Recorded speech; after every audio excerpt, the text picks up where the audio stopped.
What's up, y'all? This is John and Mike back for another episode of the Nothing Finer podcast. Once again, live on Millions.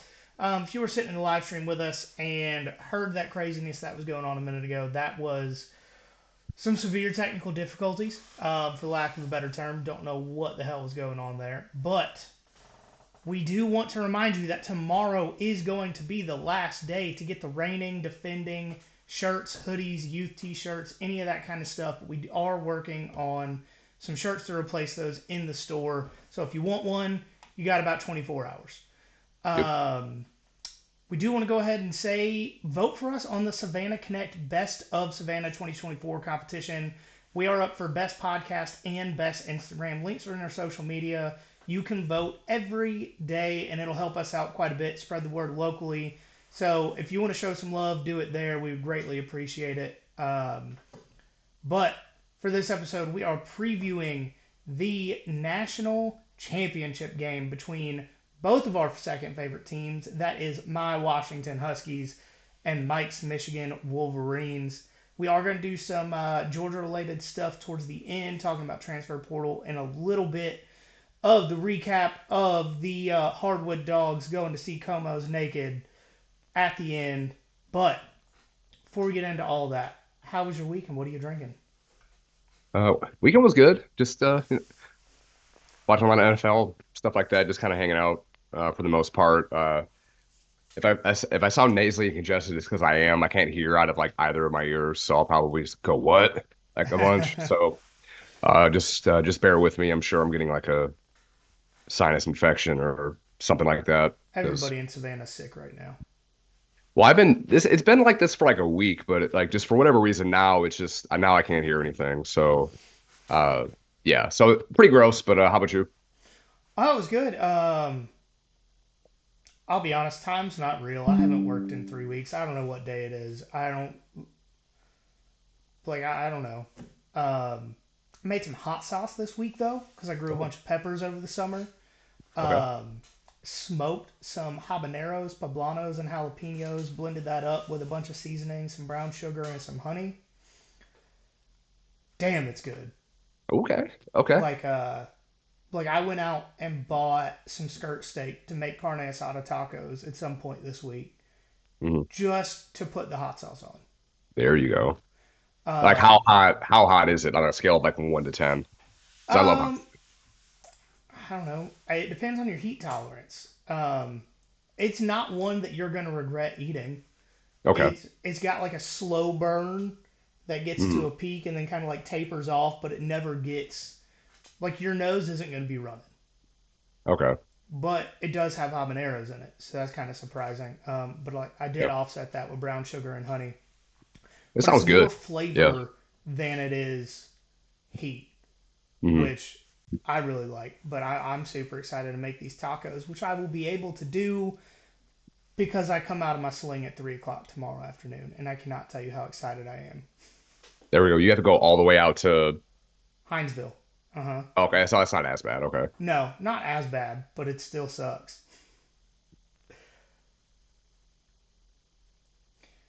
Oh, all right. So let's get into this college football playoff national title game. It is the last year of the four-team playoff. Um, I think this is going to be a great game. We got Michigan minus 4.5 versus Washington over under 56.5. Just a few interesting notes that we got towards the top here. So this is the first national championship since 2014 to not involve Georgia, Bama, or LSU. Yeah. Say the Um, rest of the SEC, but the rest of the league hasn't pulled their weight. at times, other teams have. To be fair, I mean Mississippi State was the very first college football playoff poll number one. Hmm. Um, Ole Miss has spent the better part of the last 2 or 3 years in the top 10. As far Um, as that top four championship pedigree. Look, Auburn in 2017 was like if they Yeah. wouldn't have lost earlier in the season, there would have been Auburn and Georgia in 2017 instead of Auburn and Bama. That's a good point. Yeah, Good point. Auburn shot themselves in the foot in 2017. Hmm. Yeah, they did. Jesus. Um, but that's just kind of wild. I will say it is also only the fourth time in the 10 years of the 14 playoff that it will be a 1v2 title game. Hmm. Oddly, the most common combination I want to say is 2-4. Oh, Um, okay. I did some digging earlier. I should have written that down while had all the stuff pulled up, but I didn't. So just have to go off of my goldfish memory on what the most common combination is. Because like Georgia, like when Georgia's made it to the national championship, they made it as a one seed last year. It might be one Three, three. I think That's 1-3 is probably yeah, I it. think you're right. Georgia was a three in 21. 2021, and Yep. they were three in 2017, right? Yep. Yep. Yeah. So that's more accurate. I think 1-3. Yeah, the opposite of what I said actually. Um, so just don't really pay attention to me. But three of the four 1v2 title games were Clemson Bama. Hmm. Okay. So I think that's pretty interesting. Just tells you about how the mighty have fallen in Clemson, and fallen is what Dabo might have done to get that black eye. Did we ever figure out what happened there? If you haven't seen it, he took Look, a it's a lick. legit black eye. Like it Yeah. looks like he got sucker punched. I didn't hear no bell. Yeah. The rumor is Tyler from Spartanburg finally caught up to him. The world may never know. It could Did also be he's hurting for his job so bad at this point that he told a recruit, you know what?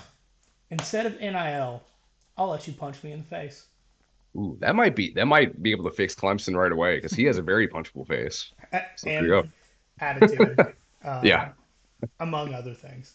Hmm. Um, but I want to say this is also only the second or third time that it's two undefeated teams playing in the national title game of the 14 playoff era because what there are of full season, so you don't count 2020, there are only three undefeated national champions during the 10 years of the 14 playoff. Yeah, well, that was Georgia last year. That was Clemson. Clemson when they beat what 2019, 2018, 2019, Whenever they 2018. throttled Bama out in San Yeah. Francisco. Yeah, and then LSU. So yeah. Correct. Yeah, there have been three undefeated teams during the 14 playoff era. But I think that just is another argument for why it was so important to go to the playoff because undefeated teams rarely actually win it all when there's a playoff style format. And, we'll probably get to this in the next few weeks. But I Mhm. think the New Year's Six games and how competitive pretty much all of them but, Liberty and Oregon and Georgia FSU were, I think a 12 team playoffs needed. Yeah. So, Hmm. I'm excited uh, about it. I know there's a lot of people that necessarily or not necessarily excited about it. I'm looking forward to it. I, we talked about it. I don't remember who we talked about it with during the season, but with the transfer portal, this was really the first year that we saw the most parity in college football since like the late 2000s. Yeah. Hmm. I mean, you have guys going to make programs that were mid a couple of years ago significantly better. I, I think the transfer portal has made college football what we currently enjoy with all the good games. Every week's got a great game in it, and Hmm. I mean, hell, Well, Washington's got a transfer quarterback, running back, defensive lineman, cornerbacks, linebackers. Like half of Washington teams seems to be transfer portal guys, and they got where they're at in 2 seasons because 3 years ago they went 3-9. yeah, I was gonna say in 2021, kind of to your point, Washington actually went to Michigan during the non-con schedule and got their asses kicked. Yeah, Like that. So I mean, to turn it around in 2 years, like again, we kind of gushed over Kalen DeBoer on the last episode, but um, he's done a hell of a job turning that team around. and the West Coast Kirby Smart, some people are saying. Similar records, man, and I mean they've gone about it a little bit different way. He's making a juggernaut on offense. Kirby obviously did it with defense, and then last year was everything. But yes, some are saying, Um, so I'm just going to say it. It's probably not going to make sense to most people because most of you don't have the same amount of head injuries I do. As soon as I saw Michigan and Washington were going to play in this game, I texted Mike before the damn Sugar Bowl was over, and I said, if Washington wins this, I want to talk about that scene from SpongeBob. And all the millennials out there will get this. But they have Mermaid Man's belt, and they're sitting there like shrinking everything in the town. And Patrick goes, "Oh, it's upside down. It needs to be W for Wumbo." That that's all I can think about for a solid 20 minutes. They somebody I saw a meme that said it's a public restroom bowl because the M for men and the W for women. So there's Yes, that too. yeah, Plenty of um, plenty of things we can point at.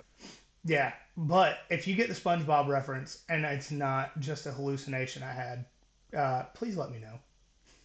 I got it for what it's worth. Okay, okay. So we might be mass hallucinating. It is what it is. The what Mandela effect?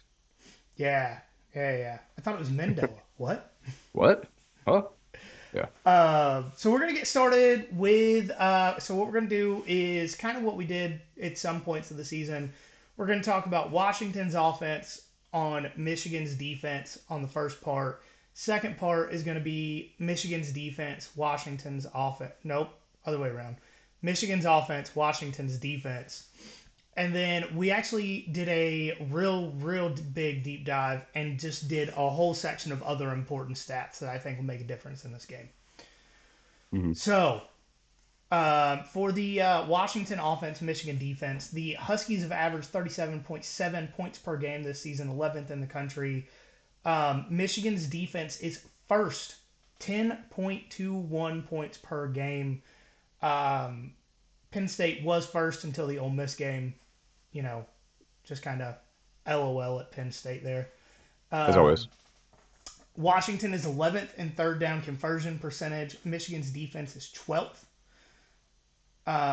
Washington is ninth in fourth down conversion percentage. Michigan's defense is seventh, only allowing 31% of those conversions. Washington is 98th in rushing yards per game, averaging 125. And Michigan's defense is somewhat surprisingly eighth at 93.1 yards per game. Washington first in passing yards per game, not really surprising there, 350. And Michigan is second in passing yards allowed at 150. I think that one of the things I'm looking forward to about this game is it's good on good in some aspect. Like even Washington's offense on Michigan's defense. Like you Mhm. have good on good with the Joe Moore award winning offensive line, with top two or three defensive line in the country going at it. But at the same time, you have a secondary that hasn't really been tested all that much with the level of quarterback they played this season. Granted, they're probably the most veteran secondary in the country. Yeah. Very experienced, very good, but you don't know how they're going to do against a team that can stretch the field like Washington, that has three number one guys and a great tight end like Washington. And then you have no idea if Dylan Johnson, he said he's going to play, but we don't know how healthy he's going to be. Um, so that's one just on that side of the ball. I'm really excited about that because it's good on good and then proven on unproven. Like there's so many different layers just in that side of the game of we know what to expect, but this is two juggernaut teams of destiny going head to head. How's it actually going to play out? One thing I'll say in like you said, good on good, great on great. One thing that I heard somebody else point out, and I didn't think about it until, today, really, when I was kind of going back and forth between who I thought would win this game, is that Michigan, again, just to say it again, because it's fun to say, Michigan's beat Ohio State the last 3 years in a row, right? Yep. They were built specifically to beat teams with a quarterback the caliber of CJ Stroud, which, again, they did twice, and then they beat Cal McCord, which was actually closer. Um, with a way less, dynamic offense. So I think Michigan, for what it's worth and how great Penix is and those skill players that Washington has, I think they're going to play better than what some may think, kind of just based off of what we saw in the Sugar Bowl. Um, in Michigan, like for to their credit, they have to also get ready for two radically different quarterbacks in this playoff. Obviously, you have Jalen Milroe last week against Bama. Can't really do anything besides home run balls. Not really, much of a And quarterback at all. bunts. He's a good Yeah, punter. yeah. Small ball and home runs. That's all we can do. Um, but uh, that's preparing for something totally different than like Michael Penix, who can arguably what top two quarterback in the country this year, at If you're least through the talking air, he's the about best. just throwing the football, He's the Michael best. Penix is best in the country. Yeah. So it'll be interesting to see even what some of the Bama players said last week or after the Rose Bowl is like they weren't prepared for the different coverages that Michigan threw out there against them, which makes sense as they struggled mightily on offense. I mean, they were gifted some stuff by Michigan on special teams, which again we'll possibly talk about later. But special teams for both these teams are bad last week. Yes. Yes. Do you know who Michigan's special team coach is? Who? Jay Harbaugh. And He's so I no mean Jim. he is no Jim. But their Or special teams has Jack. been Wait, which one's the Ravens coach? I get so confused John. with all these J's. John. John. Yeah. He's no Jack John. is the dad that sounds exactly like Jim Harbaugh. Look, his parents is his mom's name Julie? Good question. It might be. I don't know. Like there are other letters of the alphabet Harbaugh family. Well, and Jim has like 8 kids of his own and like grandkids and shit too. So like whatever J name there is, they've got it. So they got to invent new ones. I bet he named one of his kids Jeff with a J. They may have. I don't know. Charles with a silent J up front. Like they're getting wild at this point. I like Django. No, no, never mind. That starts with a D. Never mind. No, there's Um, no D. He not put yeah, JDANGO. yeah. There you go. But yeah. I mean, it'll be interesting to see because they were built to beat a high powered offense the last couple years against Ohio State and is kind. I mean, it's different, but it's the same in terms of like elite quarterback play that they kind of were built around. So it'll be interesting to see. Like that's something that will be definitely a key matchup in this whole thing. So you've watched a lot more Michigan than I have this year. Mhm.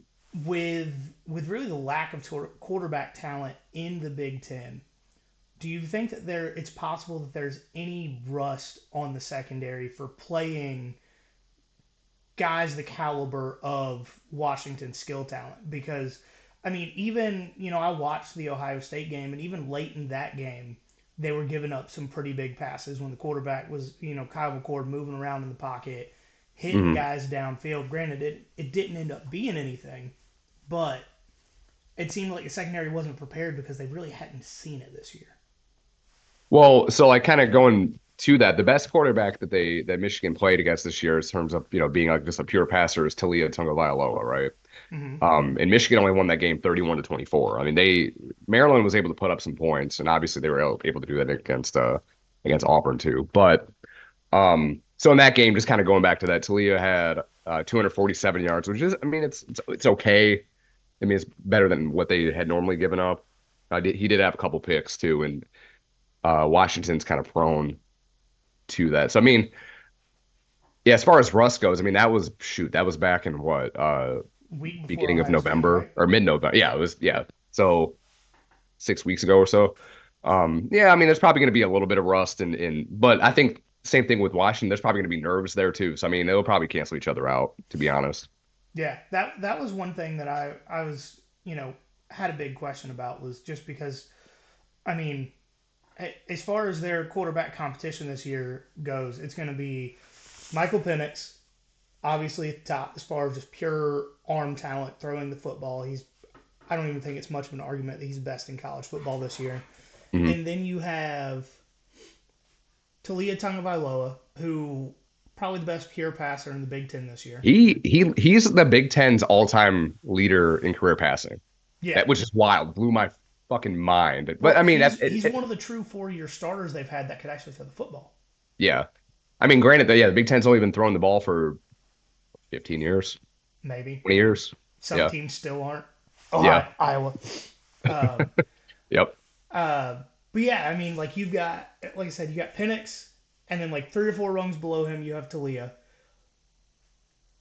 and then who's next? Would it be Kyle McCord? That would be the third best arm talent they've played this year, and I'm assuming he's five or six rungs below Talia. Yeah, probably. Yeah. And like that would be my concern for Michigan's defense. And then on top of that, like you said, you back to back weeks, you've got to prepare for a guy that really can't do much dynamic passing. He doesn't have all three levels of the passing game. Mhm. And then you Well, have the next week you're playing Michael Penix, who can throw a rocket to the sideline behind the line of scrimmage, and then he can throw a rope 60 yards for a touchdown, well, and every throw in between. and looking, I mean, at an offensive line too. Obviously, Washington won the Joe Moore Award and deservingly so at this point. And then, last week with Michigan, they were playing against an offensive line that was below average. I mean, it's probably one of the worst offensive lines that have, in the 14 playoff era, had a center that couldn't snap the damn ball. That's not going to be the Good problem for this week Michigan fans. He is going to Ohio State as a because graduate that work student. it works so well. I I I'm I got some questions for Ryan Day. I mean, besides the obvious stuff, but if he saw that game and is like, you know what, That's that's our answer. insane. That's depth. If our center gets hurt, I, no drop off. based on how I don't remember his first name, but based on how McLaughlin blocked when he had time to get upright in just that split second, I think he'd be a hell of a guard. Yeah, I yeah. don't think center's really the spot for him. You said his name was McLaughlin, right? Yeah, Like those pet commercials trying to get you to donate. Sarah McLaughlin doing the song. somebody needs to donate to him some snap training. Like we need arms of an angel playing over that tape. Caleb, paging you. Oh, Yeah, but I mean, the offensive line is going to be the for what Michigan has to prepare for from Washington is going to be again radically different than what they had last week. I mean, it's a whole the game plan does a 180, so right. it's going to be interesting. So I'm looking forward to it. If you enjoy watching line play like I do, Yeah, this is the game. record this game because you're going to have the best offensive line in the country going against. I think it's a pretty easy argument. Michigan's got one of the best defensive lines in the country, if not the best defensive line in the country this year. You got Mhm. those two teams going head to head. So, like I said, if you like both sides line play, or if you're a coach, record this game and take notes because this is power on power, both sides of the ball. I'm excited about that. For sure. You know what? I was looking at trying to figure out like who was maybe the second best quarterback they played. It honestly might have for Michigan, that is. It might have been from Nebraska. I can't remember if it was Jeff Sims that played that game or Chuba Purdy. I cannot remember, but it was probably one of the two, which is saying not a lot. Yeah, that's.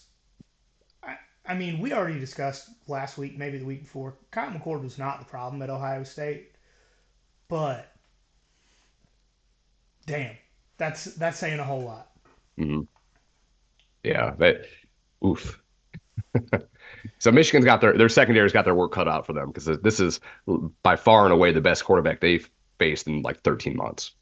And I think it's the best top to bottom group of receivers too. Oh, for sure.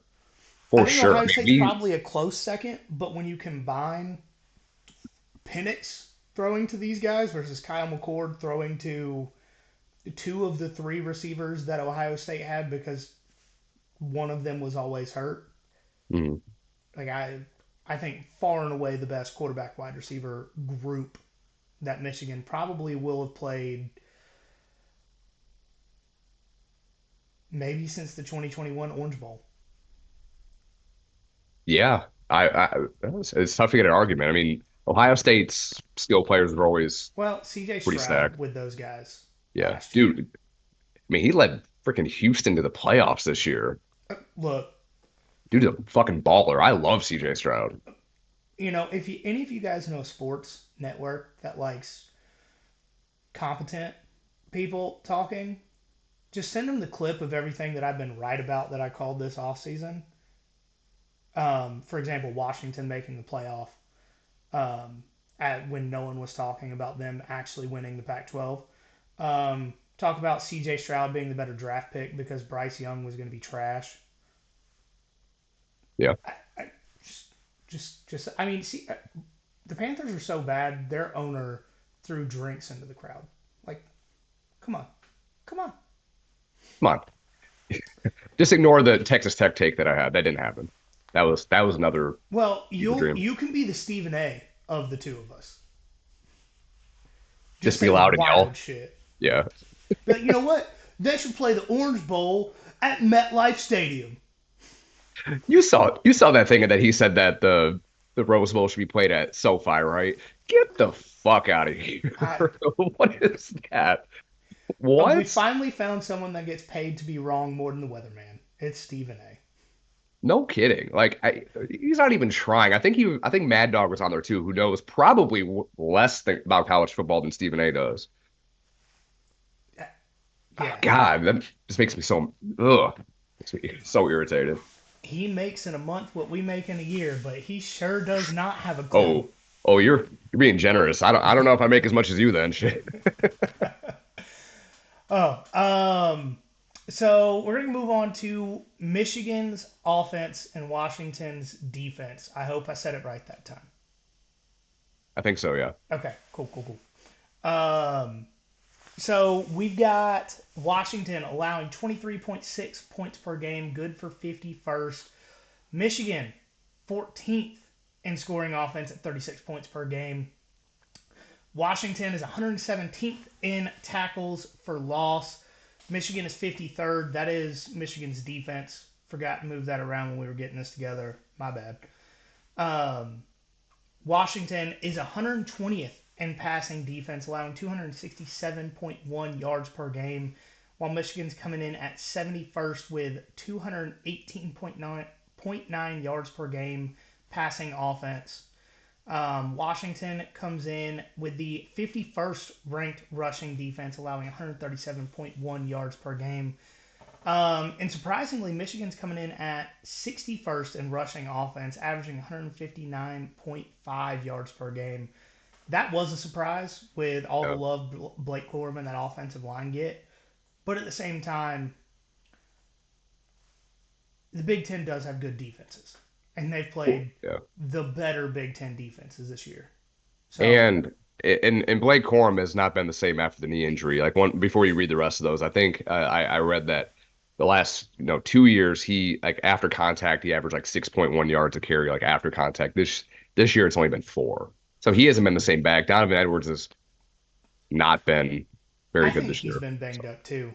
yeah. Or they're just not calling the plays that fit his skill set because Donovan Edwards is one of the best running backs catching the ball out of the backfield Mhm. in the country. Yeah. So hopefully they get that squared away or he gets shot up with something because they'll need it. Yeah. But anyway, Michigan's offense, 26th in third down conversion, while Washington defense is allowing third downs to be converted 40.1% of the time, good for 78th. Fourth down, Michigan's converting 81% of the time, third in the country, and Washington defense steps up quite a bit on fourth down, only allowing 41.7% of those, tied for 37th. This is the area. If if Washington has a hope, it is going to be that their defense can step up like they've done when they've needed to this season. I mean, last week they stepped up when they needed to. They looked good for certain drives, and certain drives it looked like they weren't on the field. And that's kind of how it's been all season.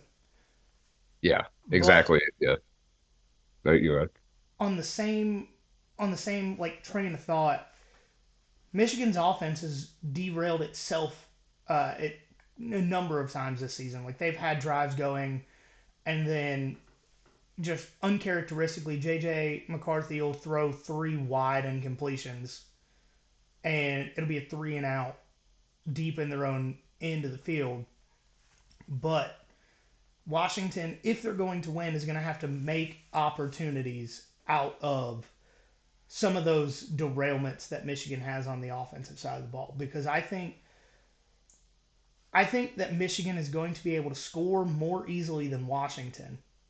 Just putting that out there because of how good Yeah. Michigan's defense is. So Washington's defense will have to step up and create opportunities for Washington to score. Because if it's a field position game, Michigan's going to win this 21-17. Yeah, it's gonna. I agree with you.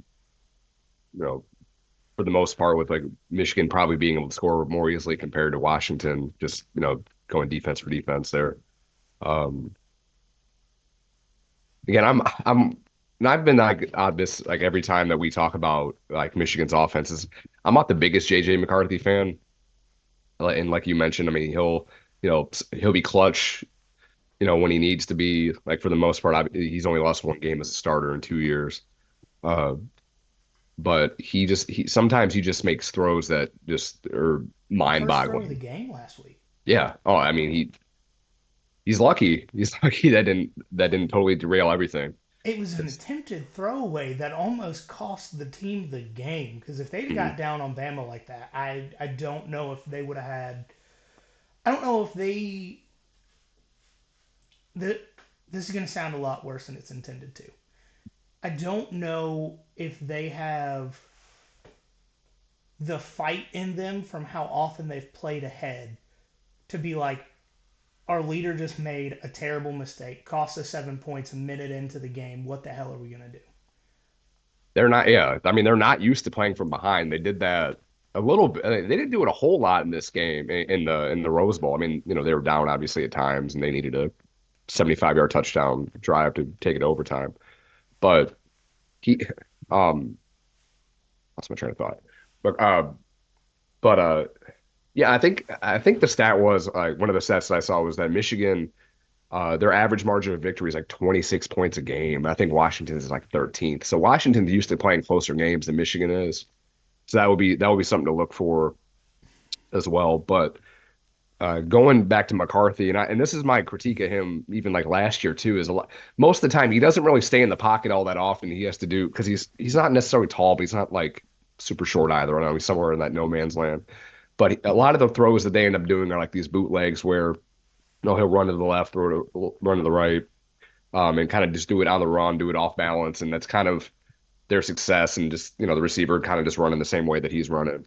Um, I don't know if I'm sure that's the way it's designed, but that it seems like most of their passing offenses like that. They're not very rarely are hitting like these big home runs or anything like that unless the receiver does all this work. Like JJ is not going to beat you deep unless you're Ohio State 2022. But besides that, I mean, it's all these bootlegs and things like that. I'm sure Washington realizes that, and they'll be as ready as they can be for it.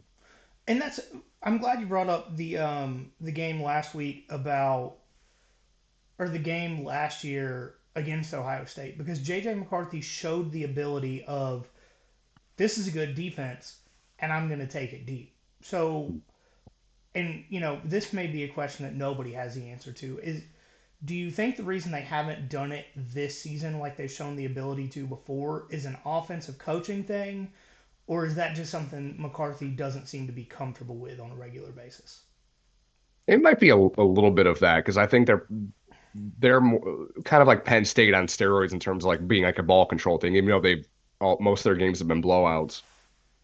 I think they try to be risk averse. I think we had it somewhere in their turnover margin. Michigan's second in the country at turnover margin. They're plus 17. So I think they're very risk averse, like in nature. But at the same time, they really didn't need to take shots like that because they've physically dominated essentially everybody they played, and that includes Alabama. Yeah. So it'll if I think Michigan would prefer not to do that, but if they have to, I think they can. But at the same time, they don't have. the receivers they have this year are not nearly as good as they were last year. Again, and the same thing with Michigan's running backs not being the same as they were the last 2 years before that. So again, Roman yeah, Wilson's a dog though. Like he there's a reason why he wears number one. That's a like LSU and what was it, number seven yeah, for them. Michigan's the same thing with number one, and I mean number two for that matter. But usually number one's reserved for like that, like an all-time type receiver. Braylon Edwards, Roman Wilson's up there, Anthony Carter. Like they usually save that for dogs, and obviously he's that, and he's proven that the last few years, being the kind of the go-to. I mean the Um, last 3 games they've played, he's made or some. 4, I should say, the last 4 games. He's bailed JJ out on a few throws that have either been tipped or just been not great passes. So Except for that one where JJ could have thrown yeah, a football through a fly's ass against Ohio State. yeah. And if you understand that phrase, you know exactly what throw I'm talking about because Mhm. there was no window. Ohio State fans still mad saying that he fumbled before he got They're in the end still zone, but mad about the picture you have as your background. that's fair. Um, yeah, but it'll be interesting to see how they choose to attack that or how they end up doing it or where they find success in. So yeah, yeah. So we actually did probably a little bit more of a stat deep dive than we do on most games. But with this being the national championship game, and Last game.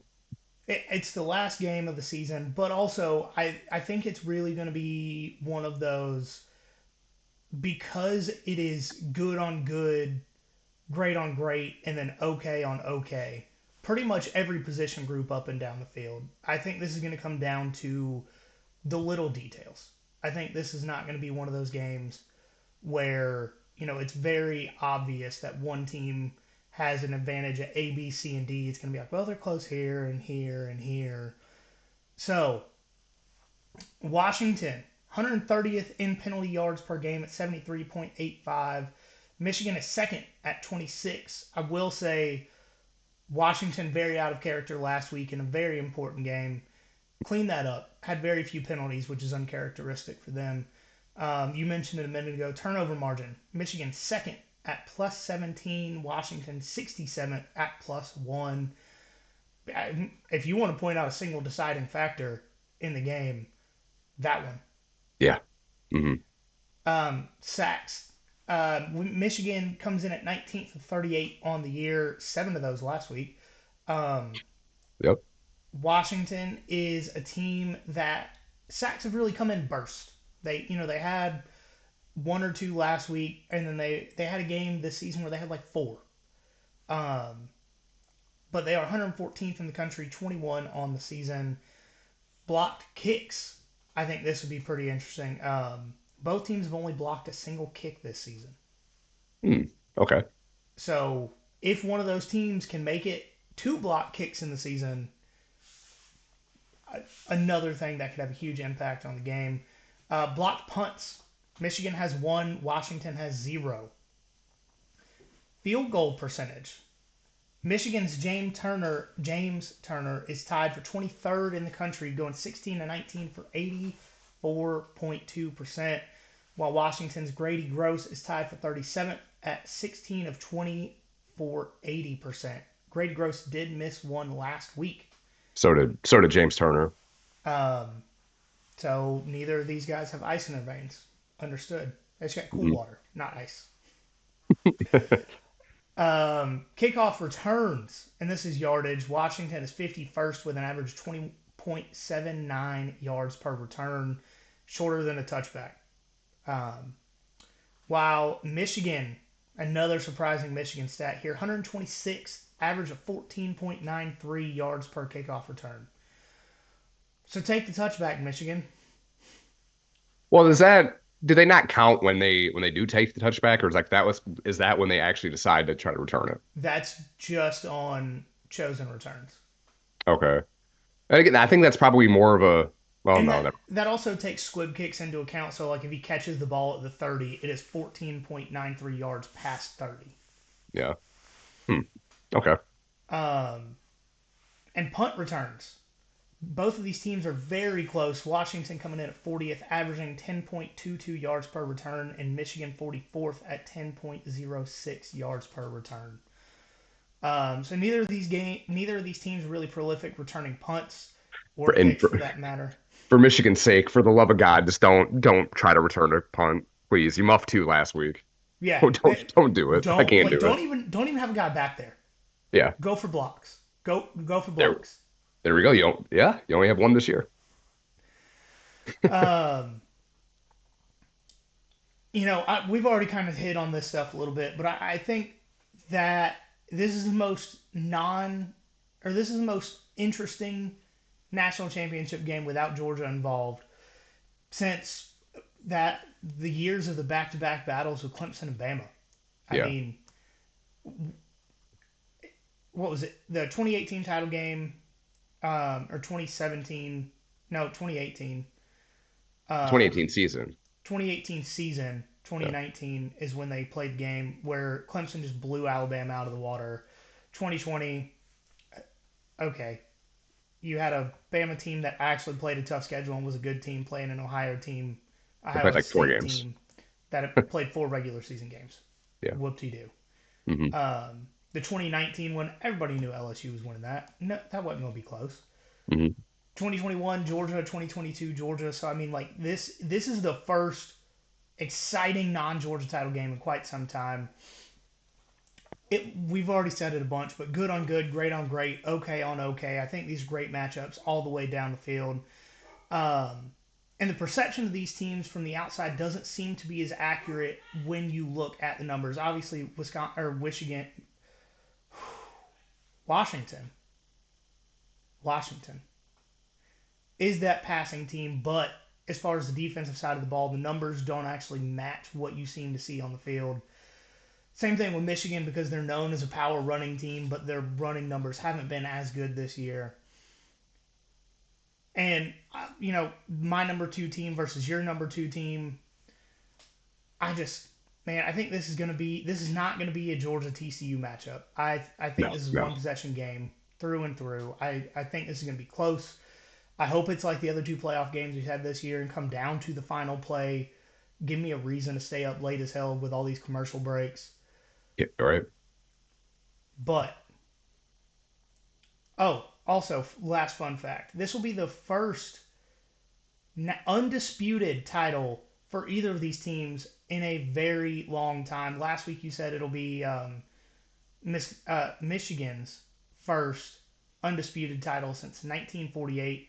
Fun fact: the Air Force had only been around for about 8 months at that point. That is a fun fact. Yeah, okay. Um, and Washington has zero undisputed national championships, They did have a shared one in 1991. and they had a shared one in 1960. Um, Hmm. So fun one fact: total between the two. fun fact: 9 teams shared almost an equal number of first place votes in the 1960 season. I'm sure Bama was one of those, right? They were, but so was Georgia and Oh, Syracuse oh, and I wish I would have wrote this down because it actually was pretty interesting. I did probably a 15-minute look into the 1960 national championship race. But okay. I'm looking forward to this. I hope you guys are as excited as I am. I mean, Georgia's not involved, but we can all be excited about watching good football. It is the last college football game until spring games come around. But I got the Huskies. I got the dog three-peat. I've got the first perfect bandwagon season in nothing finer history. They're obviously covering that 4.5 if they win, but I think it'll be a close game. I think a field goal could win it late. That kind of thing. Mhm. Um, man, but I got Washington coming out on top. If it ends up being a close game like that, I might not be able to make it to the next recording because I'll be dead. I can't I can't handle these playoff games, man. Oh Jesus. But Michigan just needs to quit making it to the playoffs, and he won't be concerned anymore. Because last year you just had 9 hours of agony. yeah, dude. I On my watch, I'm sure if I had go back to like January 1st or no, New Year's Eve, I'm sure it's gonna say I had like a stroke or like a heart You, arrhythmia or it something was like like that.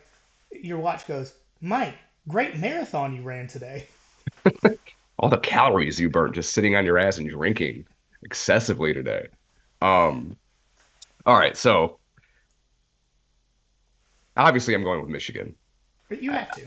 I have to. I can't punk out on it now. I don't know if they're gonna. I don't know if they're gonna cover. I hope they do because again, I can't take a I mean, close game. ESPN's only giving Washington like a 23% chance to win. Well, and there was a guy that does like really like intricate like statistic like deep dives and does like probabilities and things like that. I can't remember. It's like Stato War or something like that on Twitter or X, and he gave Michigan a 61% chance of winning. And normally he's I was pretty about to say pretty that right seems about a that stuff. lot more accurate than Yeah, and the ESPN ESPN. analytics saying that Michigan has 74.3% chance to win. Yeah, I would not go that far, but yeah, 61% chance seems more spot on for that. But um, I'm gonna go again with the Team of Destiny vibes, even though it's Michigan versus everybody, Detroit versus everybody is where that came from. But um, I mean it's been a very very dramatic season for this team. You obviously start off the year with Jim Harbaugh being suspended for 3 games with the cheeseburger gate and recruiting violations during COVID, kind of the sort of the same shit that got Jeremy Pruitt fired with cause. Except Um, they wanted Jeremy Pruitt fired and found a right. reason I mean, to. Michigan didn't go you know, digging for shit. I mean, they were trying to hide it, but yeah. Um, so he came back from that. They kept rolling. The non-conference slate was nothing, and then obviously the sign stealing thing. Jim Harbaugh died for Connor Stalions' sins. 3 games. He rose back. Conference He championship coached as game. many regular season games as he didn't. Yeah, he did. But yeah, 3 games at the end of the season. Again, people acting like he died. He's still there, or will be for a little bit longer. Came back, rose from the dead. Michigan beat Iowa. There, you can argue that he outcoached Nick Saban I, um, great last week. argument. Yeah, I mean, I would say he did. Um, and then obviously he's got to this point, flirting with the NFL. I've been saying since the before the season started, I thought this is Jim Harbaugh's last year. Um, and it's still Raiders, Chargers are still like at the top of that list. He's been flirting with the NFL for a few years, or really since he got Michigan good again, um, or to the point that they're at right now. Uh, I think Jim Harbaugh's last game at Michigan, they're going to go out on top. He'll leave with a national championship that hopefully won't be vacated in a few months. I don't think it will, but we'll see how deep it goes. But yeah, I'm going to go with Michigan winning a close one and me not being able to sleep because my heart rate's through the roof. So go blue. I was actually going to ask how that would go if they had to vacate that title against or in a few months with the NCAA investigation. I have no idea. I don't know. I mean, they already okay. Well, I guess technically the Big Ten punished him for the last 3 games of the season, so they can't do like a double jeopardy thing. I wouldn't think. I But don't know how it the works. Big Ten, they said that it was a separate investigation and punishment from the NCAA. Mm. And again, that kind of goes with what I'm saying is like maybe they save face if Michigan, hopefully for my sake, they pull off the Mike three-peat and I have my teams win 3 years in a row. Hopefully, if Jim Harbaugh leaves, then maybe they can just wash their hands of it. You have your national championship, but you lost your coach. It, I don't know. It cancels out. I don't know. We'll see. It'll be interesting to see. I don't know. Yeah, no, I'm once again I'm looking forward to this game. Yeah. We Mm. are going to go ahead and move on to a little bit of Georgia talk here. A few Georgia players announced that they were going to run it back next year. We have Chaz Chambliss, Xavier Truss, Tate Ratledge, and our guy Big Nas coming back Oh yeah, next that's right. year. Yeah. You know, for as much shit as I gave Xavier Truss this season, when he had to fill in at right tackle, I think he did a much better job than when he played at left guard this season. And with Mims gone, maybe right tackle is the spot for him. You know, Mm. hoping that he has that spot to fill in. On the left side of the line, the weak side, I don't think it's a good fit for him. And with Tate coming back, you have that right guard. So really, the only spot open is center and right tackle right now. So that'll be an interesting battle going into the spring. Well, for center, you probably have Wilson with that spot, I would assume, right? Yeah, there were two guys that played for said this season. Micah Morris was getting a lot of second Oh team yeah. snaps, and then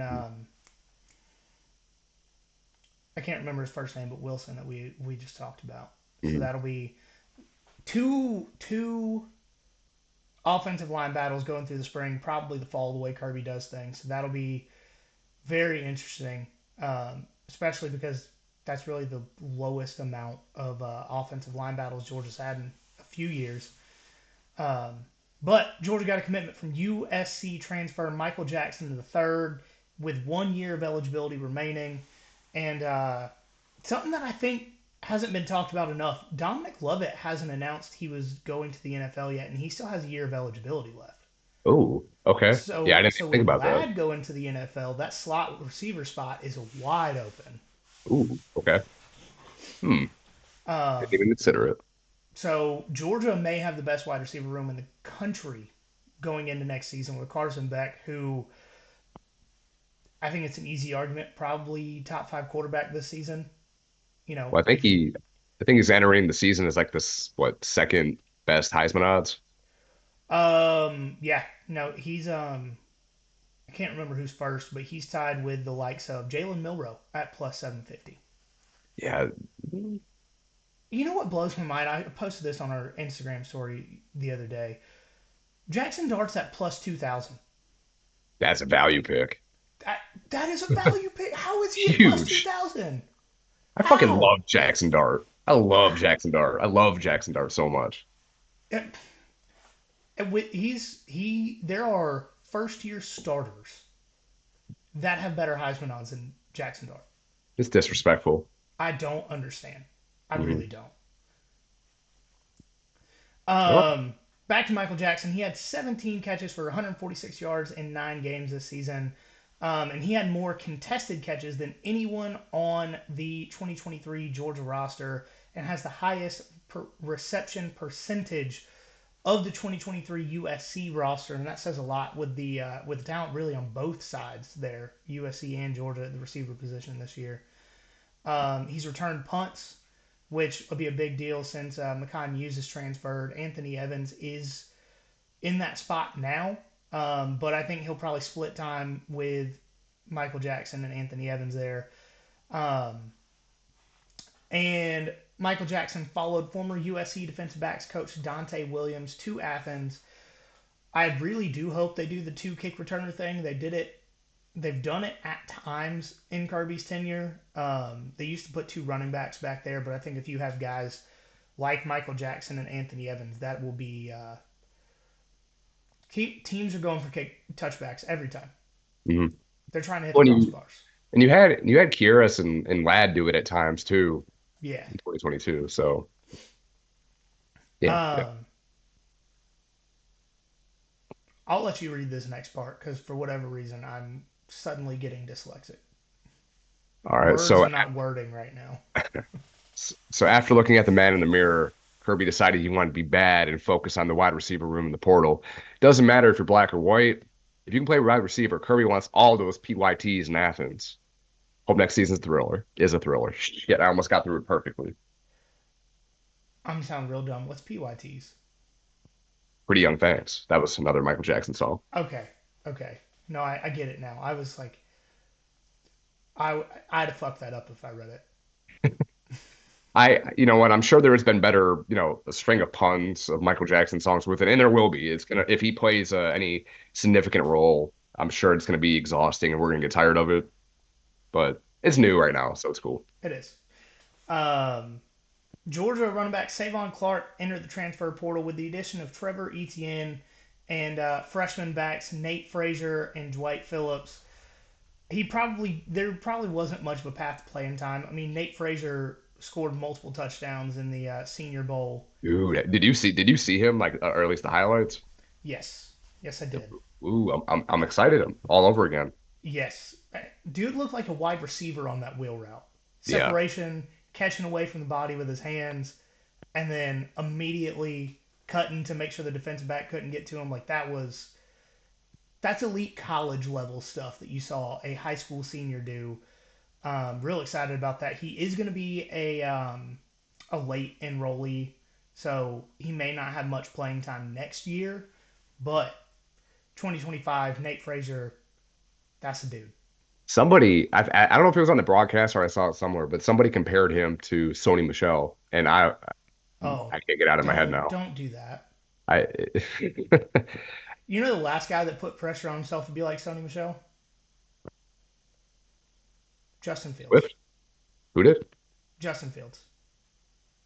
He Oh, took over Sony's locker right after he oh, went and to his the number NFL. two, Do what? and his number two. They're both number one at Georgia. Yeah, Damn. Okay, yeah, I didn't think about that. yeah. He moved into Sony's locker right after he moved out of it, and he posted something on Twitter. I can't wait to try and live up to Sony Michelle's legacy. Okay. Did Sony Michelle lose to every team in the NFC North multiple times in one season? No, he did not. He did not. Um, so Jared Zirkle has committed to Texas A&M. Probably gave him a bag. Just just being honest there, because Texas A&M isn't known at this point to really put anybody in the NFL. But Mike Elko has put an emphasis on special teams in the past, so probably going to be a starter for them. Hope the best for Jared Zirkle. Um, Wide receiver C.J. Smith. Oh, did I say? Oh, yeah, CJ Smith. Yeah, not CJ Allen. CJ Allen still here. CJ, or is it? Yeah, CJ Smith committed to Purdue, joining Nyland Green. And then on the final note, just just a little, we'll put a little bit of hopium in the podcast. Quinshawn Judkins entered the portal, and Mike tweeted at Grayson Weir to see if he could put in a good word to Quinshawn for us. But the rumor is Judkins is allegedly looking for about $1.2 million. So he is an Alabama native. Let's be honest, Auburn's throwing money around more than they did firing Gus Malzahn right now. So probably taking over for Tank there. Good luck. Yeah. Good luck. Um, For what it's worth, he's not crystal balled anywhere yet. But again, assuming because he is an Alabama native, he'll probably go back there and get his bag. Because again, the lifespan of a running back isn't very long. I mean, going back to Sony Michelle, I think he only played 5 years in the NFL. He won two Super Bowls, but I mean, it's short, and yeah. especially with as much awareness he has, I don't blame him. What's Michigan's NIL look like? It's not it's okay, but it's not like that. They're not going Okay. to pay. I was about He to say, because with Blake Corum leaving this year, hmm, there's a I, spot. I won't say it's a 0% chance, but It's low. Michigan academics and Ole Miss academics, It's fair. It's fair. same thing, or not the same thing. So, That is uh, fair, but I want to say I watched one of those like where they highlight student athletes, and I want to say he had like over a 3.5 GPA. oh, did he? Oh, okay. So So, maybe, and I'm sure there's like president's exemptions and shit like that. So I know Georgia does. I mean, Georgia's like way better academically than Ole Miss is as well, and occasionally Georgia has issues getting guys in academically, but yeah, I don't. NIL isn't necessarily what's going to bring guys in. And maybe, if they end up getting Jim Harbaugh to stay or whatever, maybe they up that just like Lane was able to convince Ole Miss to do the same thing. I don't know. and I think if That's they win a title, it'll probably drastically increase. yeah. And well, and I'll go to this too. So I don't know. We'll talk about a little bit about college basketball here in a minute. But Michigan lost Hunter Dickinson to the portal last year. He ended up going to Kansas. He was like borderline, All American. I think he was an All American, freshman All American. He was the best player on Michigan's basketball team uh, for 3 years. Lost him to Kansas because they didn't have the NIL support that Kansas did. So But football and basketball are different animals in that aspect. Even yeah. when you're talking about Big Ten and Northern schools. So So let's move on to basketball. So the Dogs got their first SEC win of the season. They were not favored in this game. They were underdogs coming in. And Georgia, the hardwood dogs, got to see Como's naked, beating the Tigers 75-68. We both turned the game on when Georgia was up 17 with about 5 minutes left in the first half.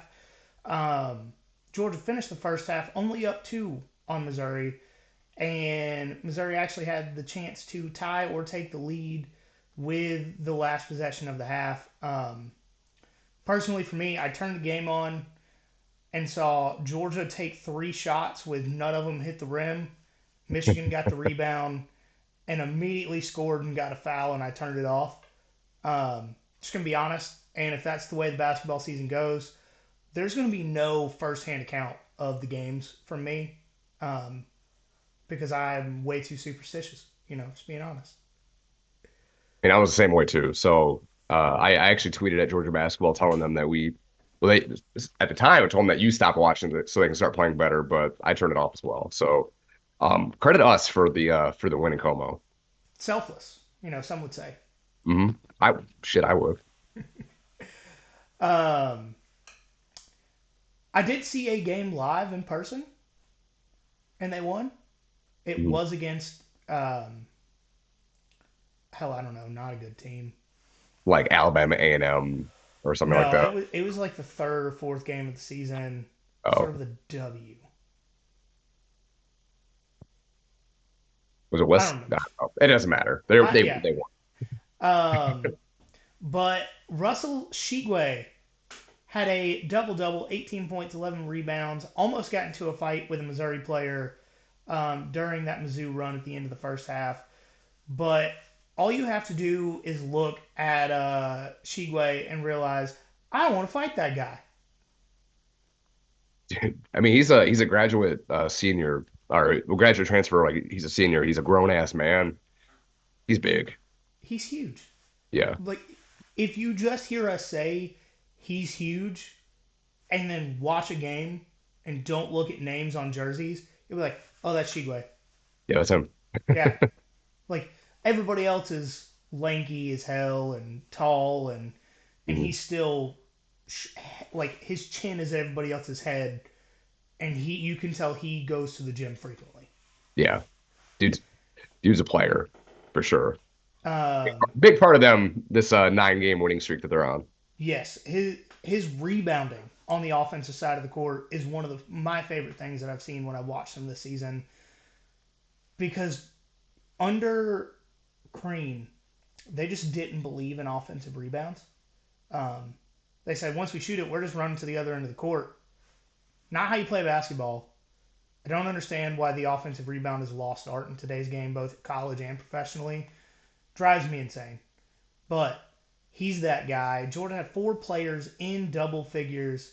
Um, and we talked about it before, but Georgia's basketball offense is statistically one of the worst points per game in the division, or in Division One basketball. Oh, good lord! Um, but they are 11-3 on the season, 1-0 in SEC play, and their 9-game winning streak is the most since 2010, 2011, and it's the seventh longest streak in D1 and the longest winning streak in Mike White's career, including his time at Florida where he made multiple tournaments. Um, and just a cherry on top while we're talking shit about Florida, Kentucky beat Florida by two in Gainesville. Um, so you could say the Cats drained the swamp on January 6th.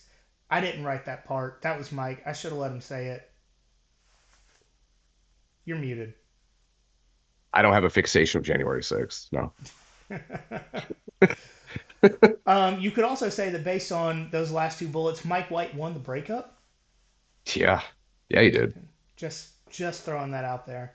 Mhm. Um, but that's going to do it for us tonight, guys. I do want to reiterate We are taking down the reigning defending merch tomorrow.